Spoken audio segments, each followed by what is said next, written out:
I'd come to West Spain chasing ghosts, or maybe just the illusion of escape.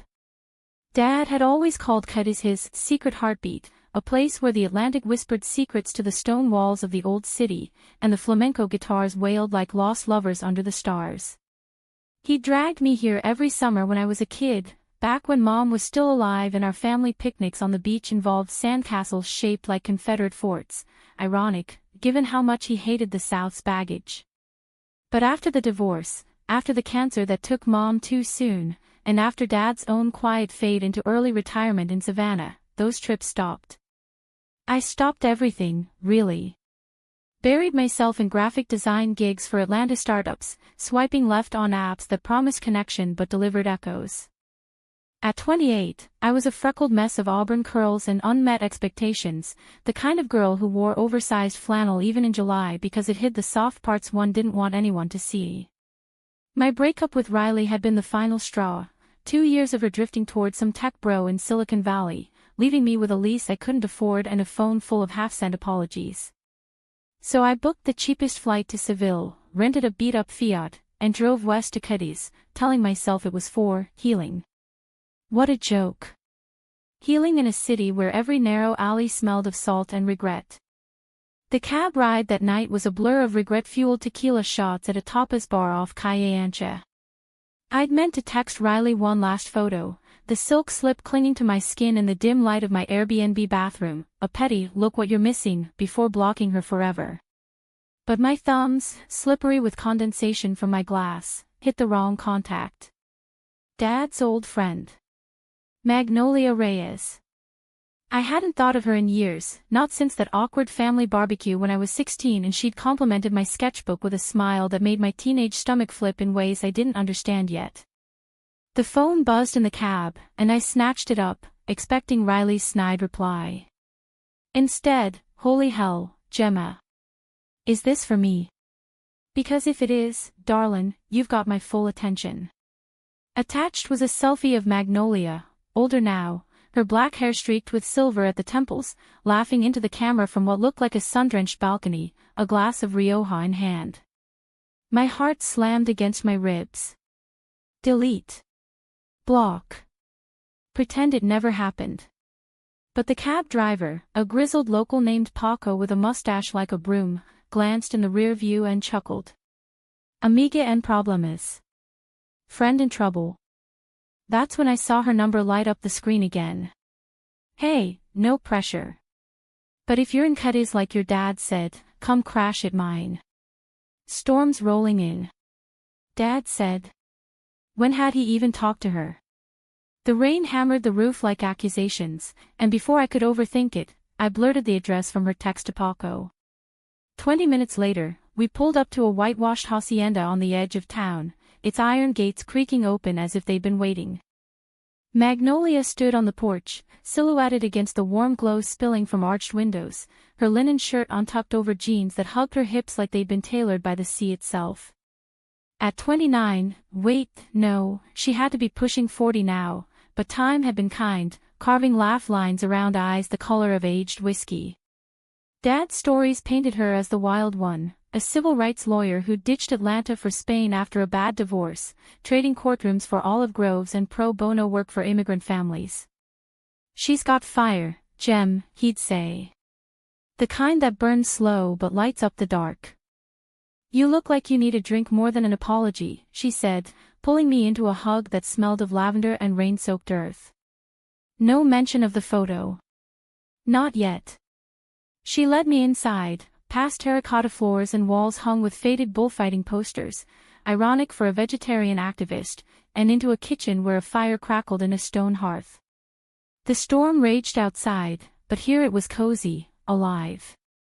She poured me a copita of sherry, her fingers brushing mine, and for a moment, I forgot the mortification clawing at my chest. We talked like no time had passed. Or tried to.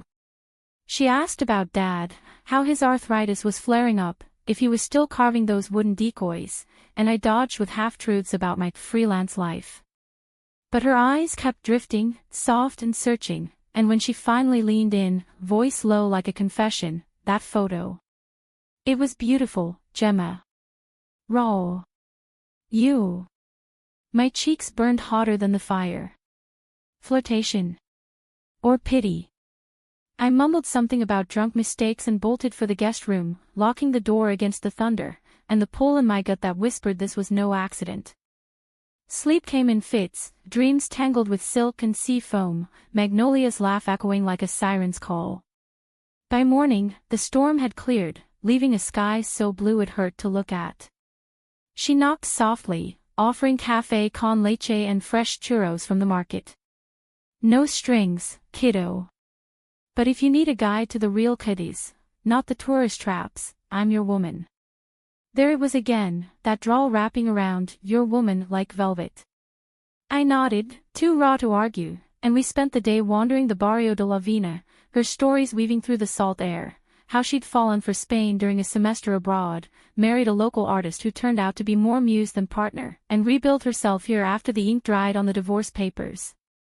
By dusk, as we sat on the city walls watching fishing boats bob in the harbor, her hand found mine. Not grabbing, testing. Your dad's worried about you, you know. Said you sound lost. I pulled away, the old defenses rising like tide walls. Lost? Try shattered. But something in her gaze cracked me open, just a sliver. Maybe I am, I admitted, voice barely above the waves. She squeezed my fingers, light as a promise. Then let's find you. That night, over paella cooked with saffron she'd smuggled from Valencia, the flirtation tipped into something sharper.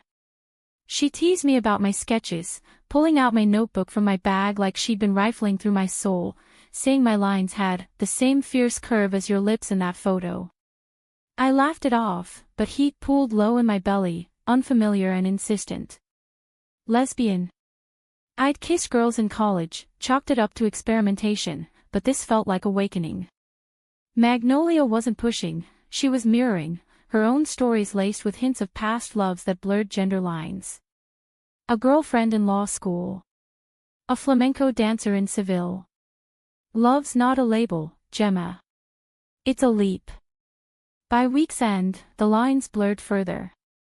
We'd hike the cliffs at dawn, her arm brushing mine on narrow paths, share bottles of Albarino under starlit patios, her foot nudging mine under the table. The photo hung between us like a ghost, unspoken now, but electric. One evening, as thunder rumbled distant threats, she traced a finger along my jaw, eyes dark with intent. Tell me to stop. I didn't. Our lips met soft, tentative, tasting of salt and unspoken griefs. It was a kiss that promised more than bodies, understanding, maybe even trust. But as her hands framed my face, a call shattered the moment, Dad, voice cracking over the line. Gem. Magnolia's not who you think she is. Get out of there. Dad's warning echoed in my skull like the tolling bells of Cadiz Cathedral, pulling me from the haze of that kiss into a cold dawn reality. I slipped out before Magnolia stirred, leaving a note on the kitchen counter, needed space. Thanks for everything. Gee. The Fiat's engine coughed to life under a sky bruised with clouds, and I drove east toward the Sherry Triangle, the rolling vineyards blurring into a green smear as tears stung my eyes. Who was she, really? Dad had always spoken of her like a saint, his college roommate's kid sister who'd marched with him in Atlanta Pride parades before I was born, but saints didn't send flirty texts to accidental nudes from their best friend's daughter. I holed up in a posada in Jerez, a white-walled inn with a courtyard fountain that burbled like accusations. My phone stayed silent, no text from her, just a voicemail from Dad, his Georgia twang thick with age. Call me, sugar. It's not what you think. But it was too raw. I powered it off and wandered the bodegas, tasting fortified wines that burned going down, each sip a small rebellion against the ache in my chest. Magnolia. Mag. The way she'd said my name that first night, like it was a prayer. The kiss, God, that kiss, had unlocked something in me, a door I'd bolted shut after Riley's ghosting, after Mom's bedside vigils, after realizing at 25 that my heart leaned toward women but fear kept me sidelined. By noon the next day, curiosity clawed harder than caution. I powered on the phone. 20 missed calls. Text stacking like unpaid bills. Gemma, talk to me. Your dad. It's complicated. Then, a photo, her on the hacienda steps, eyes red-rimmed, holding my forgotten sketchbook like a talisman. I caved, dialing her number with shaking fingers. What the hell, Mag? Dad says you're dangerous. Her laugh was bitter, wind whipped over the line. Dangerous? Lord, if only. Meet me at the beach in El Puerto de Santa Maria. Neutral ground. I'll explain. 2 hours later, I pulled into the lot at Valdellagrana, the Atlantic a restless gray under overcast skies. She was there, barefoot in the sand, jeans rolled to her knees, tossing pebbles into the surf. No makeup, hair wild, vulnerable in a way that twisted my gut.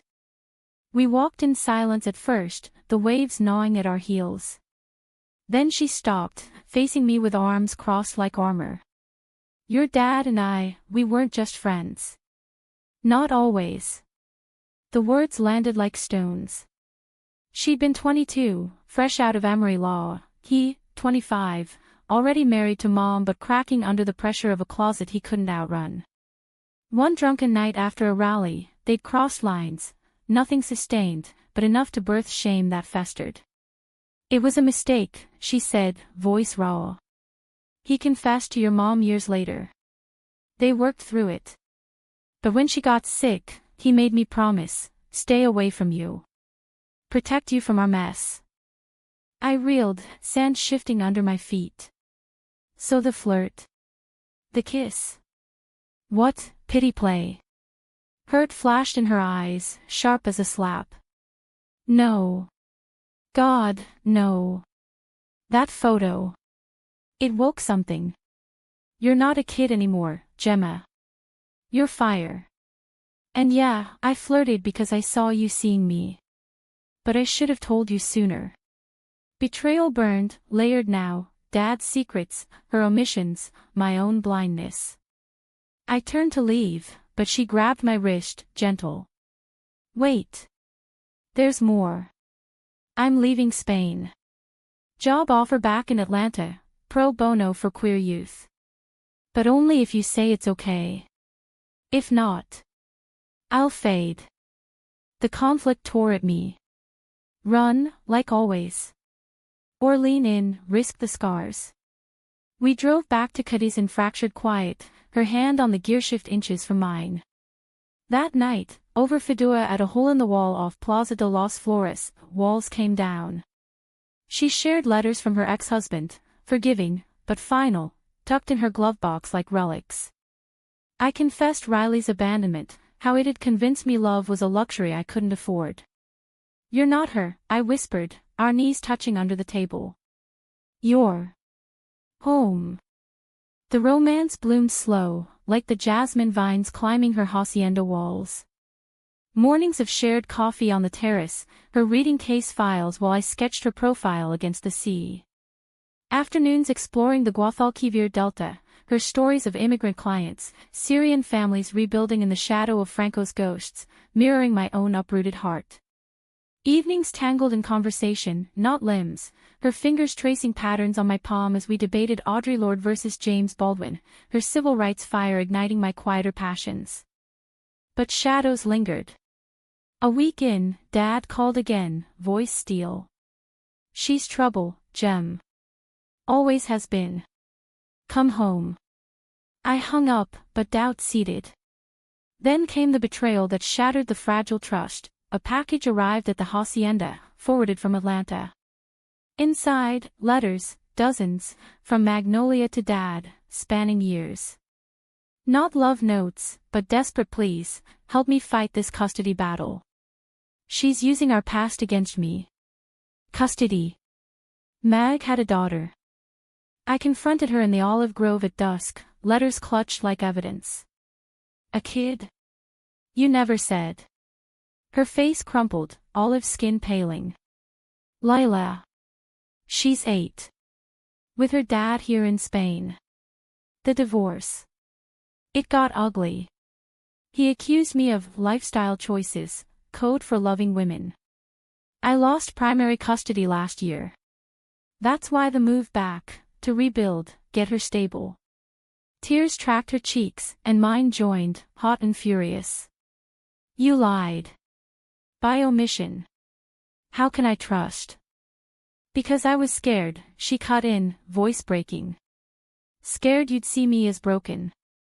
As the villain in your dad's story. We argued into the night, words like barbs, my accusations of manipulation, her defenses laced with pain. I stormed out, driving blindly through moonlit roads, pulling over at a roadside shrine to saints I didn't believe in. Was this love, or just another cycle of hurt? The stars wheeled overhead, indifferent, as I wept for the girl who'd sent that photo seeking validation, not this vortex. Dawn found me back at the hacienda, exhausted, resolved. Mag was in the kitchen, eyes hollow, packing boxes. Go if you need to, she said softly. But I crossed the room, pulling her into my arms. We unpack this. Together. It wasn't absolution, trust was a muscle, atrophied and aching, but it was a start. Human, messy, real. The weeks that followed were a delicate dance on cracked earth, trust rebuilding like the fishermen mending nets at dawn in Cadiz Harbor, stitch by painstaking stitch.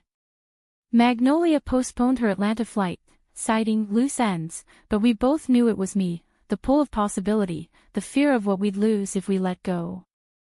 Lila arrived unannounced one weekend, her father dropping her off with a curt nod and a glare that spoke volumes. 8 years old, with Mag's dark curls and a gap-toothed smile that could disarm a room, she barreled into the hacienda clutching a stuffed flamingo named Rosa. Auntie Jem, she asked, eyeing me suspiciously from behind Mag's legs. Auntie. The word landed soft, unexpected. I knelt, offering a churro from the counter. That's me. Want to draw some birds? Her eyes lit, sketches were my love language, and soon we were sprawled on the rug, crayons scattering like confetti, Mag watching from the doorway with a tenderness that squeezed my heart. Lila's stories tumbled out, school in Seville, her dad's strict rules, how Mama Mag taught her to dance flamenco in secret. She says I'm fierce like a torera, Lila beamed, twirling until she collapsed in giggles. Seeing Mag as a mother reframed everything. The flirtation that started with my mistaken photo now felt like fate's clumsy nudge toward this, a makeshift family forged in vulnerability. We took Lila to the beach at Bologna, dunes rising like golden waves behind us, and built castles that withstood the tide. Mag's hand slipped into mine under the picnic blanket, her thumb stroking my knuckles, a quiet intimacy that spoke louder than any kiss. Thank you, she murmured, as Lila chased gulls. For staying. But conflict brewed beneath the idyll, dark as the storms rolling in from the Atlantic. Dad's calls escalated from concern to combative, laced with old wounds. She's poison, Gemma. Dragged me into her mess back then, now she's doing it to you. I defended her fiercely, but doubt whispered, was he right? One evening, after tucking Lila in with a bedtime story about brave knights and hidden queens, Mag and I sat on the porch, Rioja warming our palms. He hates me because I remind him of who he couldn't be, she said, voice steady but eyes distant. Gay in the 80s South. It broke us both. But I forgave. Can you ask him to? I flew back to Savannah unannounced, the red eye from Malaga a blur of regret and resolve. Dad met me at the airport, his once broad shoulders stooped, silver hair thinning under a Braves cap. We drove to the old bungalow in silence, the live oaks dripping Spanish moss like tears. Over sweet tea on the back porch, where cicadas hummed hymns to lost summers, he finally cracked. I loved her, Gem. Not like your mom, but enough to ruin everything. The confession spilled, the affair, the guilt that poisoned his marriage, the pact with Mom to shield me. I pushed her away to protect you. Now she's pulling you in, and I see history repeating. It's not, I countered, voice trembling. She's not you. And neither am I. We wept then, father and daughter, mending fractures with truths long buried. He admitted his own regrets, not just the affair, but a life half-lived, closeted even after Mom's death. Go back, he said finally, clasping my hand. But promise me, choose joy. Not shadows. I left with his blessing, a manila envelope of old photos in my bag, Mag and him at 20, arms slung around each other at a protest march, me as a toddler on her hip, all of us laughing under George's sun. Back in Spain, the envelope became our bridge. Mag traced the faded images, tears falling. I kept one, she whispered, pulling a locket from her neck, me, tiny and fierce, grinning up at her. The romance deepened, rooted now in shared history rather than stolen sparks. We volunteered at her clinic in town, helping Moroccan refugees navigate asylum paperwork. Her passion for justice ignited mine, turning my sketches into posters that adorned community centers, women in hijabs holding hands with those in sundresses, symbols of solidarity. Lila dubbed us the Dream Team, her innocence a balm. Yet climax loomed, inevitable as the equinox tides. Lila's father, Javier, a bull breeder with a temper as hot as Andalusian summers, filed for full custody, citing Mag's unstable lifestyle and my presence as undue influence. The court date in Seville arrived like a guillotine, a stuffy sala with wooden benches worn smooth by centuries of verdicts. Mag, in a tailored suit that hugged her frame, argued pro se, her voice a blade, quoting Spanish Constitution on equal rights, EU directives on family unity. I sat in the gallery, heart pounding, Lila's small hand in mine. Javier's lawyer painted us as threats, Senora Reyes flits between lovers, exposing the child to moral peril. The word lesbian hung unspoken but venomous, echoing Franco-era echoes. Meg faltered, glancing at me, betrayal's ghost in her eyes. Had I become the weapon? When the judge recessed, she pulled me aside in the corridor, voice a whisper. If I lose her, I lose everything. I cupped her face, fierce. You won't. We're in this. The afternoon session cracked open. Dad's letter arrived by courier, testimony from across the ocean, vouching for Mag's character, our family's tangled but redemptive bond. She's the sister I needed, he wrote. The Aunt Gemma deserved. The judge, a stern woman with kind eyes, leaned on it, ruling shared custody with supervised visits. Victory, bittersweet. But in the chaos of hugs and tears outside the courthouse, Javier cornered us, hissing at Mag, this isn't over. I'll bury you. The threat lingered, a serpent in our Eden. That night, back in Cadiz, we celebrated quietly, Lila asleep upstairs, a bottle of vintage Oloroso between us. Mag's hand trembled as she raised her glass. To trust. Earned the hard way. Our kiss was deeper now, laced with survival's salt, bodies close but boundaries sacred, affirmation, not consummation. Yet as fireworks lit the harbor for some forgotten saint's day, a shadow fell, my phone buzzed with an anonymous text. Leave while you can. She's cursed you both. Dad. Javier. Or worse, someone from Mag's past clawing back. The anonymous threat uncoiled through our days like smoke from a hidden fire, tainting even the simplest joys. Lila's laughter in the kitchen as we baked polverons for Christmas, her tiny hands dusted with flour, mimicking Mag's precise folds, now carried an undercurrent of vigilance. I started sleeping with one eye open, sketching escape routes in my notebook instead of coastlines. Mag, ever the fighter, hired a local PI, a grizzled ex-militia named Ruiz who chain-smoked Ducados and promised discretion for a bottle of manzanilla. It's Javier, she insisted, pacing the terrace as rain lashed the vines. Petty as hell. But we'll outlast him. Trust, that fragile bloom, wilted under suspicion. Who else knew our story? Dad swore ignorance, his voice frail over video calls, sounds like small-town spite, sugar. But if it's her ex, watch your back.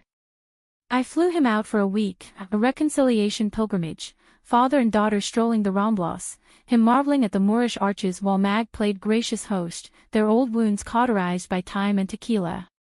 Lila took to him instantly, calling him Abuelo Gio, and for stolen moments, we were whole, a patchwork family defying geographies and grudges.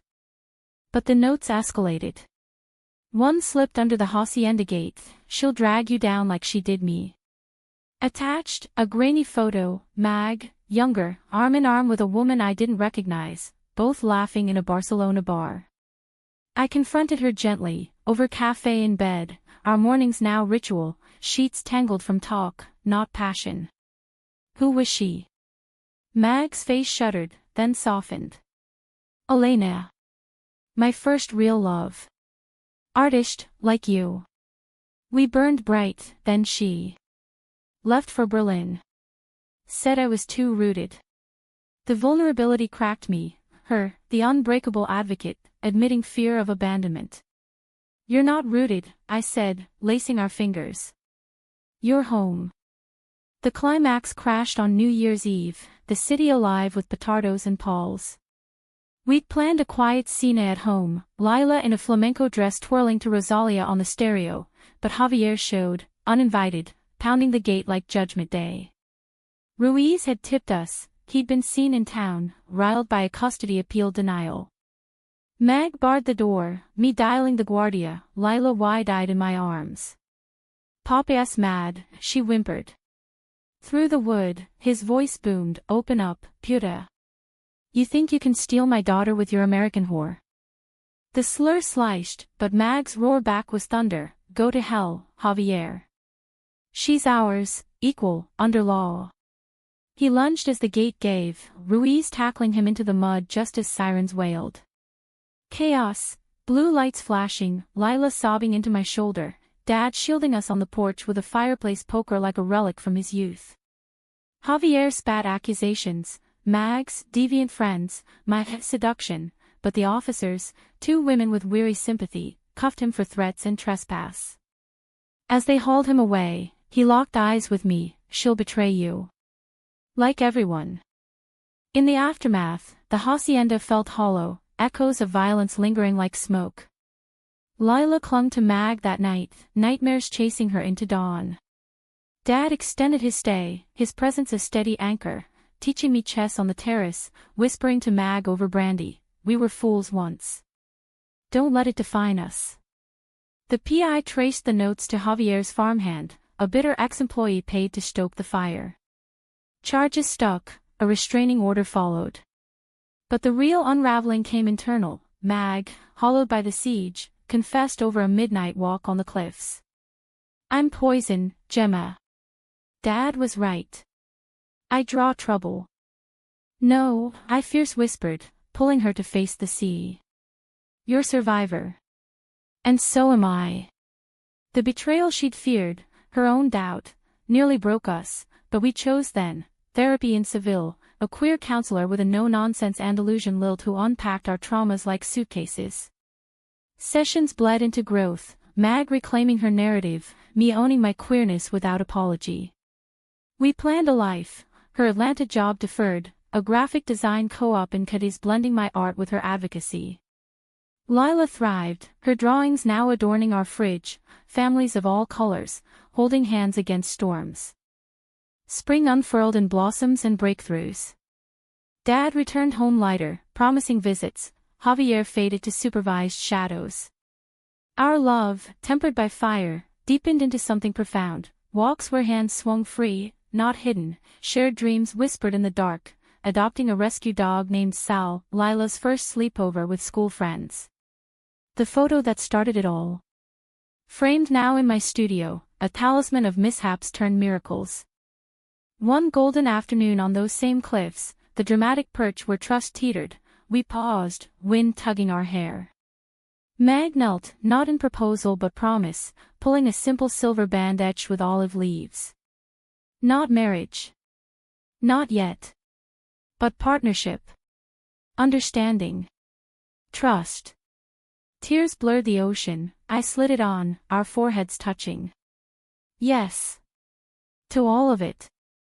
In West Spain's embrace, where Atlantic met Andalusian soul, we built not perfection, but humanity, flawed, fierce, enduring. Love, it turned out, wasn't a leap into void, but a bridge over it, hand in hand.